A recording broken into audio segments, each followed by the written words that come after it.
चौक पुराओ, माटी रंगाओ, गोदी मीडिया में जश्न का माहौल है। अरे मोदी जी के 12 साल पूरे हो गए हैं। एंकर एंकरानी नाच रहे हैं, कोई गीत गा रहा है, कोई इमोशनल हुए जा रहा है कि पप्पा जैसा कोई नहीं।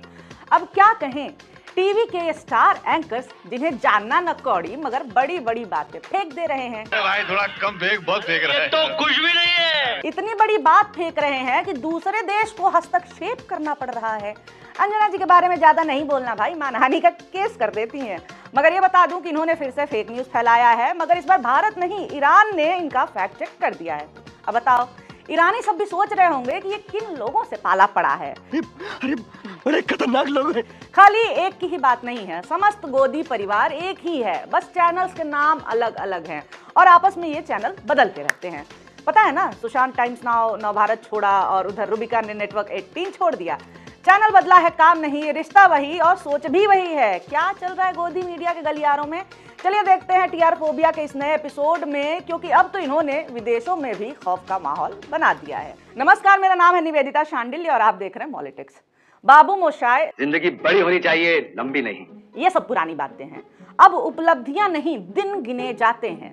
सबसे पहले आप देखिए उत्सव कैसे मनाया गया है। देश की राजनीति में आज का दिन विशेष है क्योंकि आज प्रधानमंत्री नरेंद्र मोदी ने एक रिकॉर्ड कायम किया है। निर्वाचित प्रधानमंत्री के तौर पर नरेंद्र मोदी देश के पहले प्रधानमंत्री जवाहरलाल नेहरू के कार्यकाल से एक दिन आगे निकल रहे हैं। 10 जून को प्रधानमंत्री नरेंद्र मोदी राजनीतिक इतिहास का शिखर छूने वाले हैं। वो सबसे ज्यादा वक्त तक निर्वाचित प्रधानमंत्री के तौर पर पंडित जवाहरलाल नेहरू का रिकॉर्ड को तोड़ देंगे। सुबह से लगातार हर जगह पूरे देश में की चर्चा है कि नेहरू से आगे मोदी पस्त हो गए सारे विरोधी, क्योंकि नेहरू का रिकॉर्ड भी तोड़ दिया है। और उन्होंने कहा है कि अभी विकास की गति को और रफ्तार देनी होगी, देश में बड़े फैसले लेने होंगे, ग्लोबल पर्सपेक्टिव देखना होगा। ये 4399 दिनों की बात करना चाहेंगे, इसमें सभी के लिए एक बहुत बड़ी सीख छिपी हुई है। अगर मजबूत इच्छा शक्ति के साथ लगातार कठिन परिश्रम किया जाए तो 4399 दिनों में बहुत कुछ हासिल किया जा सकता है। अरे जब इतना सब था ही तो नेशनल हॉलीडे भी घोषित कर देते, हम लोग का भी फायदा हो जाता। अति उत्साह में गलतियां भी कर देते हैं ये भोले लोग। अब ये देखिए, Adani presents India's longest serving elected prime minister.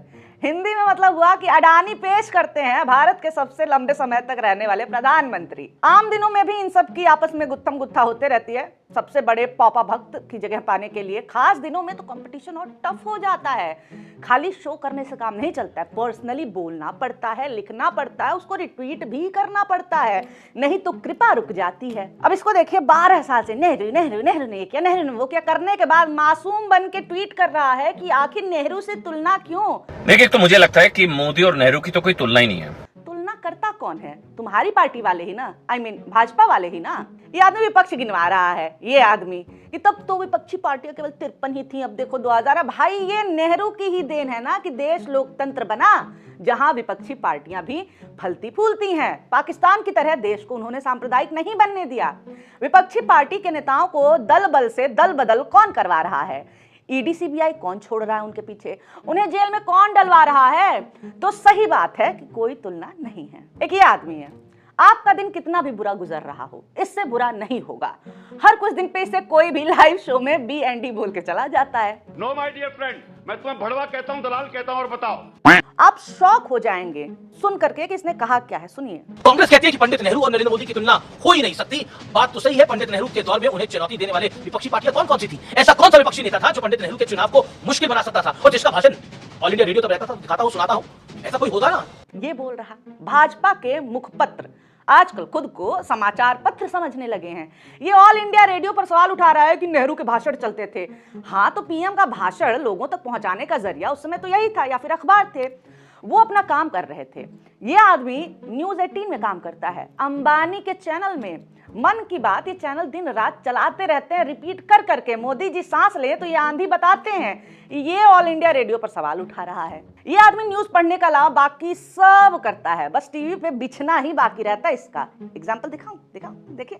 Putin की हाइट स्क्रीन पर, व्लादिमीर पुतिन आपको स्क्रीन पर दिखाई दे रहा है। प्रधानमंत्री नरेंद्र मोदी वर्षीय टेलीग्राम में ब्लैक सूट में फिट स्मार्ट पुतिन तेजी से भारत की धरती पर देवी का गला करते हुए हिस्टोरिक मोमेंट फोटो में बहुत बड़ी भारत के लिए, भारतवासियों के लिए पुतिन प्रधानमंत्री नरेंद्र मोदी से अब हाथ मिलाते हुए आपको दिख रहे हैं। नरेंद्र मोदी दिख रहे हैं, बहुत स्ट्रांग विजन, बहुत बड़ी तस्वीर आपको दिख रही है स्क्रीन पर। वर्ल्ड के दुनिया के लिए बहुत बड़ा दिन है आज, बहुत बड़ा दिन है। जिस तरह के सेंचुरी बनाने की कोशिश करी है, जिस तरह का दबाव बनाने की कोशिश करी, भारत उसके आगे झुका नहीं। मैं फिर कह रहा हूं, ये नया भारत है, ये नई युग का भारत है। इस भारत को पता है कि उसको अपना काम कैसे करना है। पत्रकारिता की उम्मीद तो इससे कभी थी ही नहीं, कभी पत्रकार था ही नहीं, ठीक है। जिसे गांधी जी का पूरा नाम न पता हो, ऐसे आदमी से इतिहास की बातें सुनने पर मुझे अपच हो जाएगा। सुशांत अभी ठिकाना बदलने में लगा हुआ है, तो शो नहीं कर पाया बेचारा। हाँ, तो ट्वीट किया, खबर पहुंचनी चाहिए ऊपर तक कि अभी चैनल भले नहीं है अपने पास, हमारी भक्ति में कोई कमी नहीं है, आज गिरेगी, कल गिरेगी, अब गिरी, तब गिरी। हम सोच रहे थे कि पत्रकारिता की बात कर रहा है, फिर याद आया कि पत्रकारिता तो 12 साल पहले ही गिर चुकी थी। 12 साल तो हो चुके हैं इनके गिरे हुए। किसकी बात कर रहे हैं आदमी, कुछ तो और बात कर रहा है ये। कुल मिला के शुभकामना के बदले रिटर्न गिफ्ट के तलाश में ये नजर आए। खुद ही देखिए, नरेंद्र मोदी आम आदमी के सपने पूरे करने के अथक प्रयास से सबसे लंबे कार्यकाल वाले निर्वाचित पीएम का रिकॉर्ड बना गए। गजबे हैं, गजबे तो है कि आम आदमी के लिए इतना प्रयास कि वो महंगाई झेल नहीं पा रहा है, गैस खरीद नहीं पा रहा, पेट्रोल ले नहीं पा रहा, सोना खरीद नहीं पा रहा, विदेश जा नहीं पा रहा, बच्चे परीक्षा नहीं दे पा रहे हैं, युवा सड़क पर आ रहे हैं। गजबे है, अथक प्रयास तो लगता है ये सब अचीव करने में। सही बोल रहा है। और सबसे ज्यादा अथक मेहनत ईमान बेचने में लगती है। कमजोर दिल के लोग नहीं कर पाएंगे जो ये लोग कर रहे हैं। गजबे है। पत्रकार बन के पार्टी प्रवक्ता बनना गजबे है।